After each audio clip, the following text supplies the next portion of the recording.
Welcome to this online interview by Project Cargo Weekly. Our very special guest of honor today is Mr. Yann Barbarroux. He's the CEO and founder of Otonomi, and he's based in New York, USA. First and foremost, Yann, very welcome to this interview. Thank you, Bo. That's a pleasure to be here. Likewise. Good to see you. First and foremost, as I always allow my interviewees to give a little bit of a rundown on how they got into this business. How come you are where you are? How come you're not working in a bank or something else? Why are you in Otonomi? Yes, I'm gonna start with where I'm at physically. So I'm currently in Singapore, so based in New York, but traveling the world quite a bit. As you know, it's a global community these days. Yeah. To retrace back a little bit about myself, my background, I'm actually French national, grew up in France, in Marseille, and moved to the US in early 2000. So spending about 25 years in New York. A lot of what I've done in my career has been to focus on commodities trading, risk management, and other type of supply chain financing. So really looking at applied financial services to help logistics, maritime, and so forth at a number of banks, brokerage firm, international, French, European. And right around 2017, I joined an innovation group, started to get involved into a lot of the emerging technology for fintech and insurtech, insurance technology. And I discovered this fascinating world of parametric insurance. I'll explain in a minute. Yeah. COVID hit. I was a little bit tired of my 9 to 5, and I took the leap of faith. So I created Otonomi in 2021. Okay, cool. Well done. Well done, you. What is Otonomi? How can you explain to our viewers what do you actually do in Otonomi for the logistics companies, I should say? Yes. So Otonomi is what we call a parametric insurance platform for cargo logistics. Okay. So to go back to the genesis of why I created this company, COVID was one of the catalysts, right? So the kind of generating events where the supply chain got dislocated. There was a lot of stranded airports, ports, logistics that really disrupted. Yeah. And I started to investigate. So it turned out that disruptions and cargo delays are actually historically excluded and rejected in insurance contract, right? Marine insurance actually doesn't pay out for delays of cargo and disruptions. Right. So I had the idea of really bridging that gap that really represents about $50 billion US of financial losses every year, of uninsured losses, right? And not only are we bridging that gap, which is cargo delays, but we making it completely technology driven, right? So that's why we call it parametric. The only thing that matters for us is the detection of delays. That's the parameter, which is the transit time. So when we essentially connect to all the ocean carriers and airlines, airway bills, bill of lading, and so forth, when we detect the delay automatically, then we can actually pay out the customers. No question asked, no insurance claims, no proof of loss. Everything is very transparent and speedy, right? So we really want to actually bring something different to the customers in the industry. It sounds like a really a novel idea. I mean, I've never heard about a delay insurance before. I only know that many insurance companies, they're always the small print that they're never responsible when it gets to it. But to have a delay insurance, that sounds like a dream, I would say, for many logistics company. Who would be your customers mainly? That would be the ones shipping with the airline or with the shipping line, wouldn't it? I mean, like a freight forwarder. Exactly. So we have two types of customers. Probably between 75 and 80% of our book are freight forwarders. So logistics, for the mere reason that they're always between a rock and a hard place, right? Between the customers and the shipping lines or the airlines. That's right. And when something goes wrong, they're the one that's customers complaining to. So, really we're trying to help the industry fluidify a little bit of the financial burden that they're actually suffering, right? So uh, 80% is freight forwarders. The other 20% would be BCOs, right? So Yes. shippers, beneficiary cargo owners, the exporters, so to speak. Yeah. And so for that matter, we have a lot of success in South America for the perishable export market, right? Okay. So as you can probably imagine, containerized and reefers, export and shipping for perishable fruits, flowers, or salmon or any type of other perishable goods, the delays can be disastrous, right? It can Yeah. be All right. direct hits, physical damage, but it can be resulting in penalties and loss of business, reputational risk, and so forth. So we've been getting a lot of interest in that field. Mhm. Interestingly, we don't focus on perishable only. Mm. We're really open to all the general cargo in the space. So namely, high tech, CPG, can be pharmaceuticals, life science, aviation, aerospace, automotive, and some also hot commodities, energy, project cargo, and so forth. Yeah. Now that's really interesting. It's funny you mentioned perishables in South America because my residence nowadays is in Chile, and Right. I know firsthand that some of the cherry exports from there were very much delayed. We had one of the giant container lines vessel stopped in the Pacific for I don't know a month or so. I think it was declared a total loss or whatever, but certainly a huge delay in arrival. So I think the product of yours seems to be manna from heaven. How would you be approached? I mean, you accept what do you need to provide to you in order to get this insurance cover? Because of course there's no free lunch. You pay a fee for that, isn't it? How do you structure that? Yes, but so before I, respond to this technical questions, I'll gonna jump back into what you mentioned about Chile. So I'm in Oh Santiago yeah. in a couple of weeks. I don't Oh know yeah. if you live there, but we'll be glad to socialize in person. I'll be in Las Definitely. Condes that you know pretty well, I'm Oh sure. yeah. Definitely. So that would Very be, kind. that would be an interesting way to reconnect. And Maersk Santoro, not naming the company, Of course not. was was pretty much 80% of our discussions in 2025. And Yeah. the other 20% would be the Trump tariff anyway. So Yeah. um, no, so yeah, going back to the product, I want to retrace back in terms of, the product design and how we actually thought about, how we deploy this technology.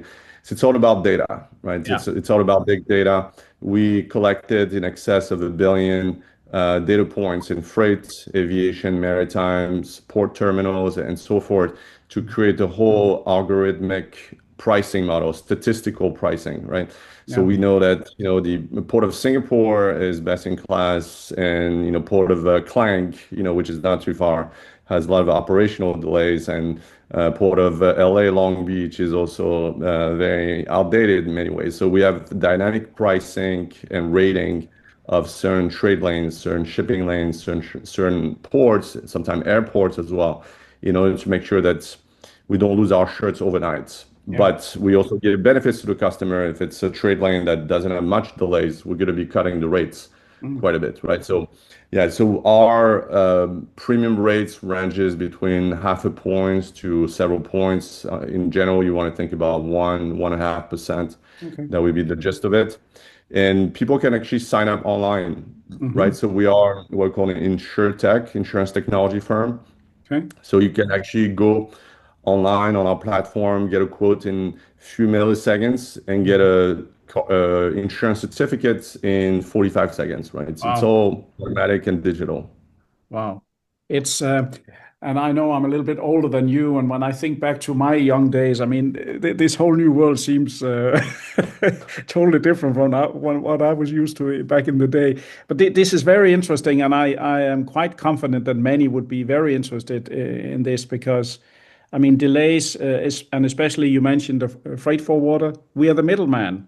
Everybody jumps on Mhm. us. The shipper jumps on us and blame the logistics company every time, right? So Exactly. you certainly help to alleviate that problem. How behind Otonomi, you are the CEO and founder. Do you have colleagues? Do you have how do you there's only so much one man can do. Even you travel a lot. Do you have colleagues? How do you structure your own the company, so to speak? Yes, we are a team of 15 people right now, growing to about 20. Okay. Still pretty early stage in our life. We just closed a round of funding, our Series A, throughout the summer. Mhm. So we're rapidly scaling. We're hiring people. As luck would have it, we're actually hiring a LATAM salesperson, Oh yeah, uh, business development and sales in Latin America. So Chile might be an area, maybe Peru, Mexico, if yeah, you know anyone, or maybe sure. one of your readers, listeners. I would be glad to talk to them. Yeah, And then we have talented engineers, data scientists, operations specialists. We have also like some, insurance specialists for capital management, and also other people in Asia Pacific, where we have the whole Chinese market and Southeast Asian markets that we're addressing right now. okay. That's very impressive. And how do you feel the interest? I mean, I know you're relatively new and still developing, but how do you feel the interest from the market? Do you feel that people are getting their eyes up for your product? Yeah, so the first reaction from freight forwarders is it's too good to be true, Yeah, right? exactly. So it's probably what you thought about. That was the reaction 2 years ago, and here we are. 2 years later, we're still there and growing and servicing more and more customers. We have what we call claim testimonials. So we've been paying claims. People having they're very satisfied with our customer service because Yeah, we pay fast, no question asked, that kind of stuff. yeah, And it's all about really redirecting to the customer satisfaction, because as you said, insurance is very notorious for fine prints, yes. finding an excuse of not paying you. So we don't want to be one of them, right? So we want to be putting a fresh look at insurance in the cargo and logistics space. So it's all about really looking at the customer's needs, before looking at profitability. It sounds to me like you are certainly a company that is about to shake the foundations of the otherwise entrenched insurance companies with their old structures. So I think they should beware. I'm very happy to support you with this interview here because I think it's just what's needed to shake the conservatives, so to speak. How That's do you, right. when you look into the future now, there's now talk again about the Suez Canal starting to open, which means hopefully shorter transit time, no longer south of Africa. There's still some war going on in Ukraine, of course, but if the Suez Canal opens, hopefully the shipping lines can meet their target as they announce and no delays. How do you see in general? Are the shipping lines full of it when they say we reach 90%? Or what are the facts on the ground? Can they live up to their scheduled arrival time? So, how is your feeling on this? Well, so we run, pretty quantitative statistics around, global disruptions. Hmm. So it turned out that late 2023, so about 2 years ago, the average delay number of days in maritime shipping was about 6.1 days. Okay. Is now at 9.5 or 9.7, right? So it's nearly a 50% increase in nearly 18 to 24 months. Honestly, the trend is actually it's on the up and up, right? Yeah. We're not seeing an improvement, right? So we think we're going to get to the 10 days delay on average, if anything. The Suez Canal is good news. If anything, I'm happy for customers, not having to go, around the Good Hope or Yeah. whatnot. But I think it's just going to be resolving some localized potential delays. The global supply chain has been shaken up. Obviously, the US-China war has been one of the biggest disruptors, Yeah. and therefore it doesn't seem that's going to be resolved, anytime soon. Geopolitics is an issue, climate risk is an issue, cyber attacks are an issue, port congestions, you name it, right? Yeah. So it's not this one, potential resolution that's going to be resolving everything. No. Now, when you mentioned 90%, I was discussing this exact statistic this morning with one of the liners, that's still cannot believe that's what the other liners is claiming, right? I think we live in a world that where increasing trade exchange from the e-commerce and Yeah. the commodities and the goods is just increasing by the minute. Operational efficiencies and technologies has to catch up, right? It's not just like a snapshot and you think you can actually get it in a few months.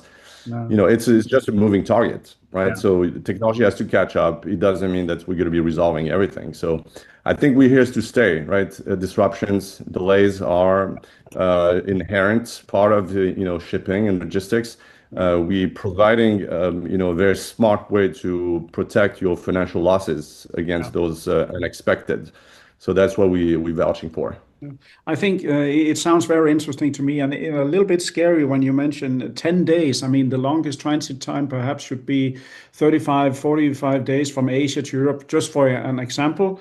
And 10 days out of that, it's like a quarter delay every time. I mean, this is not, then they should be realistic, the lines, and tell the customer that the transit time is 52 days instead of 40 days. Be upfront about it, but it seems to me that most of them are not. And of course, the forwarder, he goes to his customer and tells what he's told, I guess. So, yeah, you can help in that. And I was going to say this is tug of war, right? It's a very touchy topic, like the sensitive discussion that you don't want to have. Yeah. But when it comes to negotiating your large, containers TU contract with certain suppliers in Germany or whatnot, Yeah. and they ask you like a certain SLA, well, you want to guarantee something, right? Because otherwise, the next liner is going to be, just next door waiting for the contract. Yeah, that's So it. I think it's more of a negotiating tactics and really having a differentiating service that you can Mm. offer. That's really the power of it. Mm. And I guess some of the lines now they sail together in a club, so you use this carrier or that carrier. They're using the same vessel, so Yeah, so exactly. I guess they are not a master in their own house, so to speak. I guess. But listen, Jan, this is really I like this product. I think it'll be very interesting. A lot of our viewers are indeed freight forwarders. So I want to say formally many thanks to you for this interview. Thank you very much for having me. That was a pleasure. Yeah, likewise, Jan.